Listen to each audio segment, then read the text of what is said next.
Welcome to the Mischler Focus, focusing on ways to improve the United States. I'm Philip Mischler. The focus item for today is rebuilding the middle class of the United States. To me, there's three simple ways to rebuild the middle class in America. Bring manufacturing back to the United States. Number one, the most important, bring manufacturing back to the United States.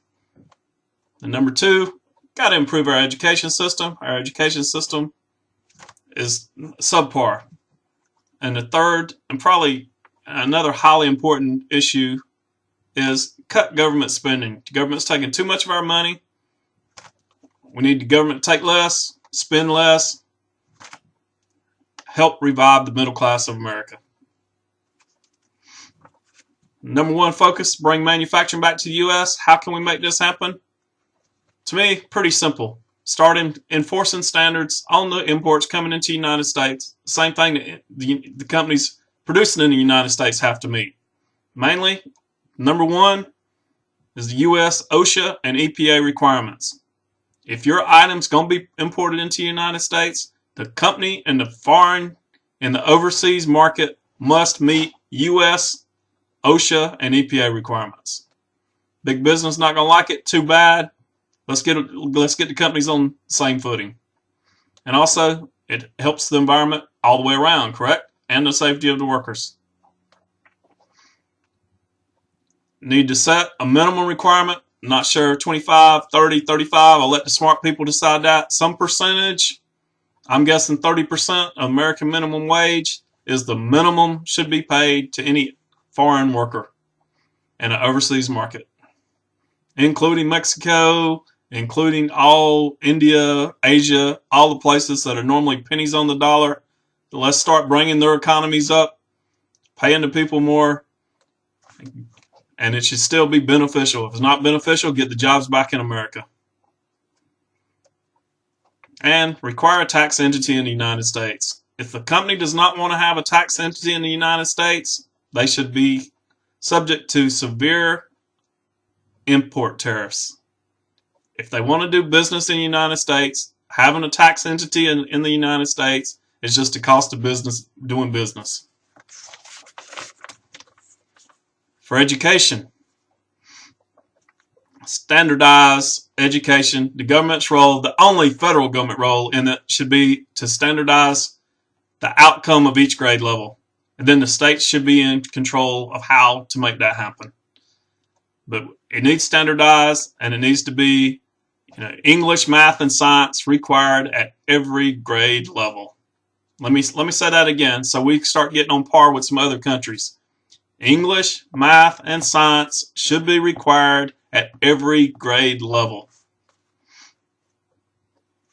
Also, a minimum standard to pass each grade level should be required. It should be standardized at the federal level, pushed down to the states so they know what to meet. If a student doesn't meet the minimum requirement, that student does not pass that grade. I know people have concern over this with no student left behind. It doesn't mean you're leaving a student behind. Then it would provide more focus on the individual students, almost like a Sylvan Learning Center in the school systems, to start focusing, finding out what the learning disability of the child is, get the child up to the standards, and then put them in the next grade. It's fundamentally ridiculous here in the United States. We have people graduating with a high school education that can't hardly read and write. It's just ridiculous. This needs fixed. Again, you have to know simple math. You have to know English to survive in the world. Also, consistent teacher evaluations. I mean, there's some very poor teachers out there. It needs created. They need right eye contact, the body language, the parents, and their knowledge of the subject they're teaching. The teacher union should be able to come to some agreement on a standard set of evaluation criteria, and every teacher, regardless tenure, should have to pass the evaluation. I expect a rookie teacher, brand new coming in out of college, probably get evaluated 1 or 2 times a month, maybe even 4, maybe weekly. A more seasoned teacher, probably 1 or 2 times a year. But the basics have to be there to ensure the teacher's doing the job, getting through to the students in the classroom. It's a must. Now on to reduce government spending. How to reduce government spending? Streamline every agency. Start at top to bottom, self-review. Let them know they're getting a 20% budget cut. See how they cut their staff themselves. Then evaluate every agency and department against the set objectives. Must be done. Businesses do it all the time. The government has to do it. The departments can do it themselves. There has to be some oversight to ensure departments are meeting their objectives. There are so many, and I could name a lot, and I'm not going to start right now, that have failed miserably. I'll save that for another video. And in the third part of this, under reduced government spending, get rid of the agencies, close them down, minimize the ones that are not meeting the objectives. Too many times we throw money and people at problems, and the main issue is we don't understand the core problem. So let's understand the core problem. Stop wasting money on agencies that can't do the job because we don't understand the true problem.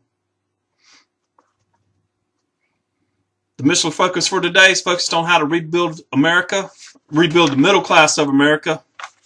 And to me, it's simple 3 things. Bring manufacturing back to the U.S., improve our education system, and cut government spending.